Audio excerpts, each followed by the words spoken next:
سەناتۆر بۆ ئالەتی تێکزاس تێد کروز ڕەخنەی لە بەڕێوەبەرایەتی ئۆباما گر کە لە بەرامبەر توندڕەوی ئیسلامیدا زۆر شێلگیر نەبووە.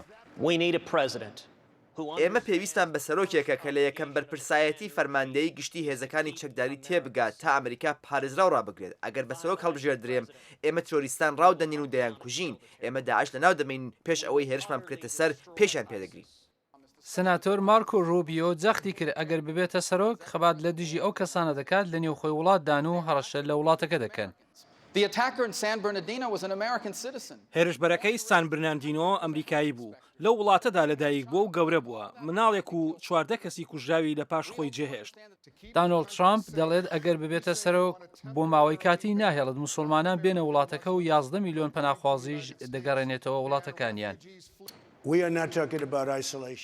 ئێمە باسی دوورخستنەوە ناکەین، ئێمە باسی ئاسایش دەکەین، باسی ئاین ناکەین، باسی ئاسایش دەکەین. وڵاتی ئێمە لە کۆنتڕۆل دەرچووە، خەڵک دەڕژێنە سەر سنوور. ئەمنیش دیوارێکی مەزن دروست دەکەم، خەڵک ناتوان بێن مەگەر بە شێوەیەکی قانونی.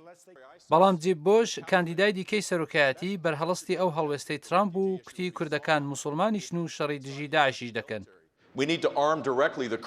ئێمە دەبێت ڕاستەخۆ کوردەکان پرچەک بکەین و هەموو ئەوانە بە هاوکاری وڵاتانی عەرەبی دەکرێت. ئەگەر ئێمە پێشی موسڵمانان بگرین چۆن دەتوانین لە دەوری هاوبەندیە کۆیان بکەینەوە. کوردەکان هەر لەلایەنی بەهێز و هاوپەیمانێکی بەهێزن لە دژی داعش ئەوان موسڵمانن. چەند ڕۆژ پێش وەزیری بەرگری لە گەواهیدانێک پێش کمیتەی خزمەتەکانی لەشکری سربەسێنێت باسی کرد کۆمەک بە هێزەکانی عێراق و هێزی پێشمەرگە دەکەن کە سەرکەوتنی بەدووادا بووە.